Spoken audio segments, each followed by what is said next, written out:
सूचना केवल हमारे विचार हैं, वित्तीय सलाह नहीं। निर्णय लेने से पहले खुद शोध करें।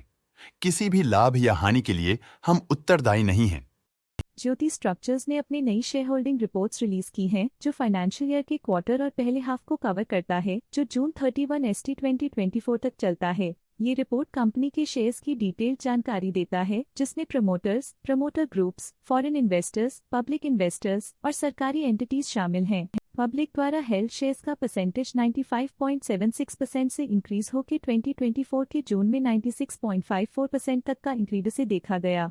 ये चेंजेस स्टेट है कि ब्लिक की इन्वेस्टमेंट कंपनी में क्वार्टर टू क्वार्टर इंक्रीज हुई है। डोमेस्टिक इंस्टीट्यूशनल इन्वेस्टर के शेयर होल्डिंग में थोड़ा डिक्रीज आया 2024 के मार्च से 2024 के जून में, जो दिखाता है कि डोमेस्टिक इंस्टीट्यूशंस ने अपने स्टेक को -1.09 से डिक्रीज किया है। FIS, फॉरेन इंस्टीट्यूशनल इन्वेस्टर्स, ने अपना शेयर होल्डिंग मार्च 2024 में 0.32% से जून 2024 में 0.63% तक इंक्रीज किया। ये बताता है कि फॉरेन इंस्टीट्यूशंस ने कंपनी में अपना इंटरेस्ट 0.31% तक इंक्रीज किया है। चलिए इन्वेस्टर्स के स्टैटिस्टिक्स पे नजर डालते हैं, जो शेयर होल्डिंग पैटर्न में फ्लक्चुएशंस का कारण बन सकते हैं। उल्लाल रविंद्र भट्ट की फाइनेंशियल परफॉर्मेंस में एक सिग्निफिकेंट डिफरेंस देखा गया है, जो -0.02% है। शरद श्याम संघी की फाइनेंशियल परफॉर्मेंस में एक सिग्निफिकेंट डिफरेंस देखा गया है, जो -0.64% है। फॉरेन कंपनीज की फाइनेंशियल परफॉर्मेंस में एक सिग्निफिकेंट डिफरेंस देखा गया है, जो -1.49% है।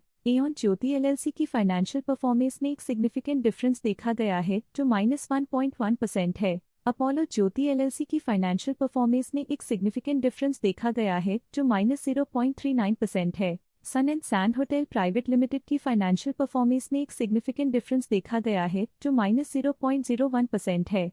एम्प्लॉइज की फाइनेंशियल परफॉर्मेंस में एक सिग्निफिकेंट डिफरेंस देखा गया है, जो -0.01% है। फर्म के पास पिछले क्वार्टर में कोई नंबर ऑफ शेयर्स नहीं थे, लेकिन करंट क्वार्टर में इनके नंबर ऑफ शेयर्स 0.03% है। अनक्लेम्ड और सस्पेंस और एस्क्रो अकाउंट के पास पिछले क्वार्टर में कोई नंबर ऑफ शेयर्स नहीं थे, लेकिन करंट क्वार्टर में इनके नंबर ऑफ शेयर्स 0.01% है।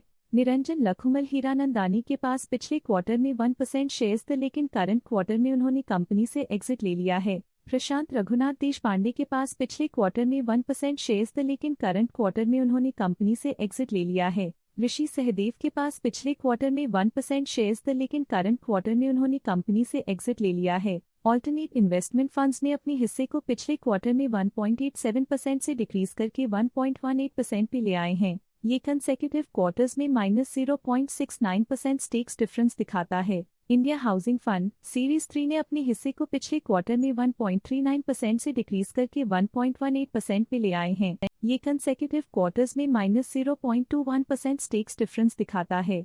बैंक्स ने अपने हिस्से को पिछले क्वार्टर में 2.03% से डिक्रीज करके 1.63% पे ले आए हैं। ये कंसेक्यूटिव क्वार्टर्स में -0.4% स्टेक्स डिफरेंस दिखाता है। IDBI bank limited current quarter में 1.08% शेयर्स के साथ कंपनी में एंटर किया, जबकि प्रीवियस क्वार्टर में उनके पास 0% शेयर्स थे।